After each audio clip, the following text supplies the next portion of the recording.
Welcome. It's Susan Taylor Shire, Soul Mastery, and this is Treasure Chest Tuesday. Your opportunity every week to be able to tap into the greatness of your spiritual connection and discover more ways than ever before to be able to bring that light of your being into your daily life. This is what I love to do as an intuitive counselor, reader of the Akashic records, and muse for your heart and soul. So today we're going to talk about the Akashic records and how that relates to the current scene in the world. Oh boy. Particularly for those of us who live in the United States, that is the topic. Now, you could say I'm going to get political. Well, in this year, 2020, where it's all about being bright and bold, I'm going to stick my neck out. That's why I'm showing a lot of my neck today. For those of you, I'm sticking my neck out for those of you who feel that politics don't belong in spiritual circles. We're not really talking about politics. We're talking about our oath to light, our oath to God, our oath to the truth and integrity and being honest within ourselves. I've talked lately about being true to your deepest heart. And this is up right now on every level of our world. Okay, so recently, our current president was what's called acquitted for crimes against his oath of presidency. I won't go into the details of that. That means he was not, it was voted against him being considered doing something criminal. So, at the time, there was a man named Mitt Romney who stood out to me and to many as a beacon of light in this area of fear, which we call darkness. Darkness's roots are in fear. So instead of looking at darkness as this evil force we can't do anything about, see it as fear, fear of being your true self and listening to your deep heart. And there will be consequences to that.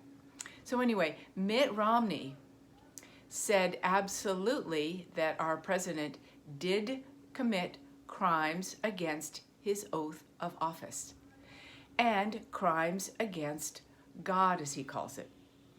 Now, Mitt said he's a very God-oriented person, and he said in his heart he could not stand with his party, so to speak, and let the president go free. So he voted for his impeachment. The beauty of his speech was that he was honoring his true heart, his true devotion to God, his oath to God, to listen to what is true, know what is not true, and be honest about that. And his own oath to the office that he was sworn into, representing many people. Okay, back a step. In that time of impeachment, there was a lot of stirring in everyone's hearts and minds about this whole matter of crime being committed and people getting away with it, which happens all the time. And I talked to a number of people around the time when the acquittal happened and he was set free, so to speak, from the crime, not being said that he didn't commit it. And what it stirred in people was all sorts of emotional response. Now, whether you watch the news or not, whether you put the two together, there was a response. Maybe you went numb. Some people went dizzy. Some people were very sad. Some were angry. They had no idea why they were having those particular days of feeling depressed, sad, angry, scared, all of that. They didn't put the two together. And that is because, we're going into the Akashic records now, this is a historical moment for fear and for light. So fear won, so to speak, and we have to look at this historically in the Akashic records. We've had the fall happen on planet Earth when fear beat out light, so to speak. Fear was chosen. And we've had Atlantis.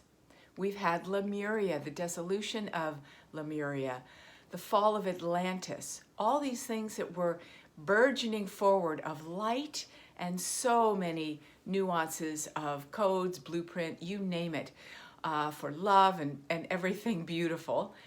And the collective chose fear over love and light. All of us have been around for many lifetimes, not just some of those, when we had to move through this situation and see the collective choose fear and darkness over light. So when something happens historically, and there's a hope for light, which is what we need to hold, is a hope and a knowing that light will prevail. When it feels like in the outer situation that is not being chosen, the old postpartum depression, PTSD comes up from these other times in our Akashic record field.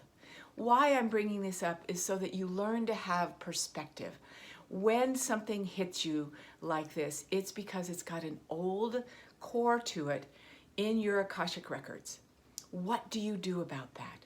You look for the light in the situation, and that's what I described as it related to what happened with Mitt Romney and his bringing of light and truth and his oath to the office that he took on, representing the world and the people that he was responsible to, and also his oath to God.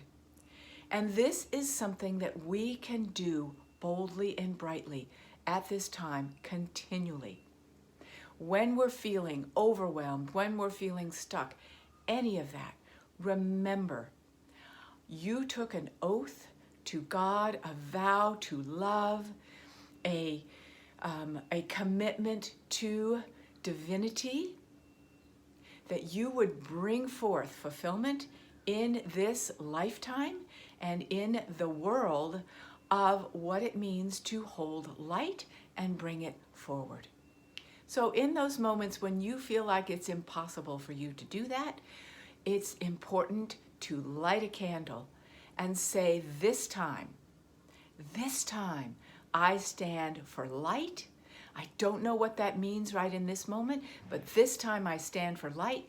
This time I stand for truth in myself and my soul and what it wants to guide me towards.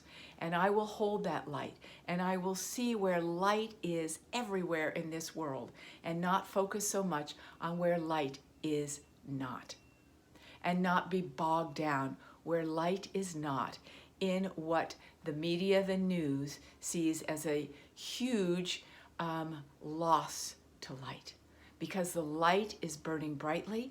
And the more we put attention on that and not go down the rabbit hole of what isn't happening, the more will happen, guaranteed. And that is the part we can play. So keep your eye on that ball of light. Notice every day what's going on that is light-filled, either in your immediate world or the world at large. Do your gratitude journal at the end of the day. This is where light was shining, and if it feels like there was none, I'm going to light a candle right now in representation of my vow to light and love, that it shall prevail. Even if my emotional realm and my beliefs in my head don't believe it for 1 minute, I will hold that light and let it be what guides me in my life. You see? So there is so much we can do, and while we're doing it, have that perspective that this is a long-term rolling over of factors, and we may not know how and when, and it may be very discouraging that it's not now, but when. But know that as you put your attention on that light in the small ways that you can, you are contributing. to this ship turning around and being reoriented again to the light of all creation. I honor you in that. Your guides support you in that. The whole universe supports you in that. So let there be light, and let it begin with me. For in every moment there is a creative void, and it is our opportunity to say, let there be light in this creative void. I am so with you in this. And today I start a whole new event that relates to love, for love is in the air. Love is in the air. And if this is your time to build a foundation towards sacred partnership in your life, whether it's wanting it tomorrow or seeing it down the road, this is your opportunity. Love is in the air. Go to my website, soulmastery.net, and check it out. Jump on board so that you can learn how to hold that energy, that the pure divinity of love will guide your life, your relationships, and your longing to have sacred partnership. I'm with you in that so deeply. Have a blessed day. Much light prevailing.